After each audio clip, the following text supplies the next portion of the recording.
అసలు మీరు ఎవరు? అసలు నీ శక్తి ఏంది, నీ యుక్తి ఏంది, నీ చరిత్ర ఏంది, మా చరిత్ర ఏందిరా? 2002లో వచ్చిన నా జిల్లాకి 2002లో వచ్చిన జిల్లాకి 2 సార్లు నేను జిల్లా పార్టీ అధ్యక్షుడిగా పనిచేసిన, నేను 2 సార్లు జిల్లా మంత్రిగా పనిచేసిన, నేను నా అడుగు పడని గ్రామాలు లేవు కరీంనగర్ జిల్లాలో. ఉమ్మడి కరీంనగర్ జిల్లాలో నా అడుగు పడని గ్రామాలు లేవు.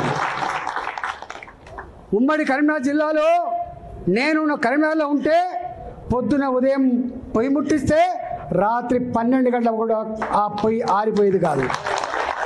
ఒక్క హుజరాబాదు, ఒక కమలాపూర్ వచ్చిన వాళ్ళు కాదు బిడ్డ, మొత్తం కరీంనగర్ జిల్లా మొత్తం వచ్చేది.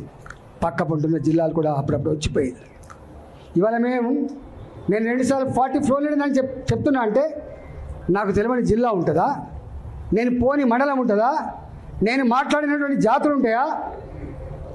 మీకు మా చరిత్ర తక్కువ తెలుసుకోడు మీకు మీ చరిత్ర మీకు తక్కువ తెలుసు. నేను నీకు ఐడియా ఉందా?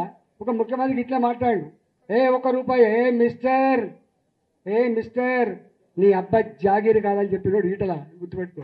కొట్లాడితే అక్కడ ఏం కొట్లాడితే వెళ్తాడు నాకు అర్థం కాదు.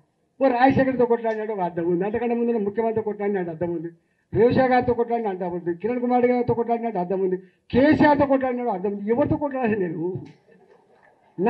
నా పట్టాలు ఏం కావాలి అంటున్నా.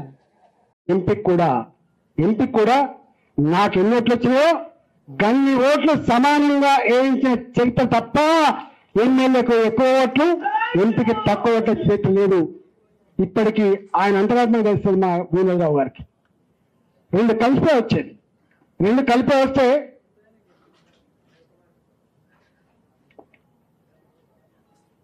2014 వరకు ఎంపీ ఎమ్మెల్యే ఎన్నికలు కలిపి వచ్చేది.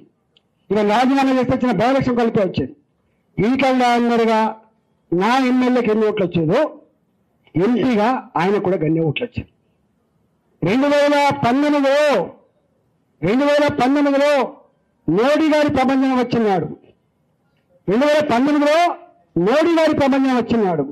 హిందూగాళ్ళు బొందుగాళ్ళు అని చెప్పి తులనాడినాడు కూడా. బయట నియోజకవర్గాల్లో ఆనాడు భారతీయ జనతా పార్టీకి 35,000, 50,000, 57,000 మెజార్టీ వచ్చినా హుజురాబాద్లో మాత్రం నేను ఆనాడు టీఆర్ఎస్లో ఉన్న 53,000 మెజార్టీ. 53,000 మెజార్టీ ఆనాడు టీఆర్ఎస్ పార్టీకి వచ్చింది తప్ప రాలేని. మీరెట్లయితే భరించలేక ఇక్కడికి వచ్చిండ్రో మీ అంతరాత్మను నేను అర్థం చేసుకున్నా. నేను మళ్ళీ చెప్తున్నా మీకు, హుజురాబాద్ గడ్డ మీద రేపు ప్రతి ఊళ్ళో మన వార్డు మెంబర్ ఉంటాడు. హుజురాబాద్ గడ్డ మీద నా సర్పంచ్ ఉంటాడు. రేపటి గెలుపుకు సంకేతం ఇచ్చే అడ్డ ఇలా షామిల్పేట అడ్డ. దాన్ని పట్టుకొని వాడు సైకోనా, సాడిస్టా, వాడు మనిషా, పశువా, వాడు ఏ పార్టీలో ఉన్నాడు, వాడు ఎవరి అండతో ధైర్యం చేస్తున్నాడు, వాడిని ఎంచుకోవాలి. కానీ బీ కేర్ఫుల్ కొడుక, బీ కేర్ఫుల్. మేము శత్రువుతో కొట్లాడతాం కానీ కడుపుల కత్తులు పెట్టుకొని కావలించుకునే సంస్కృతి మా రక్తం లేదు కొడుక, నా రక్తం లేదు. ఇవాళ మీరు ఎవడెవడు సోషల్ మీడియాలో పెడుతున్నారో, ఏమేమి రెచ్చగొడుతున్నారో, ఏమేమి చేస్తున్నారో మొత్తం పైకి పంపించే ప్రయత్నం చేస్తా. నేను అనుకుంటున్నా సంస్కారం ఉందని, సభ్యత ఉందని ఇట్లాంటి వాటిని అరికడతానని చెప్పి భావిస్తున్నా. అరికట్టకపోతే నష్టపోయేది ఎవరో అర్థం చేసుకోండి. మీరు నష్టం మాకు కాదు, మాకేం తక్కువ ఉంది? అసలు మీరు ఎవరు? అసలు నీ శక్తి ఏంది, నీ యుక్తి ఏంది, నీ చరిత్ర ఏంది, మా చరిత్ర ఏందిరా? 2002లో వచ్చిన నా జిల్లాకి 2 సార్లు నేను జిల్లా పార్టీ అధ్యక్షుడిగా పనిచేసిన, నేను 2 సార్లు జిల్లా మంత్రిగా పనిచేసిన, నేను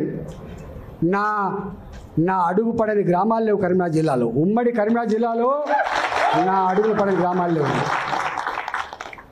ఉమ్మడి కరీంనగర్ జిల్లాలో నేను కరీంనగర్లో ఉంటే పొద్దున ఉదయం పొయ్యి ముట్టిస్తే రాత్రి 12 గంటలకు కూడా ఆ పొయ్యి ఆరిపోయేది కాదు.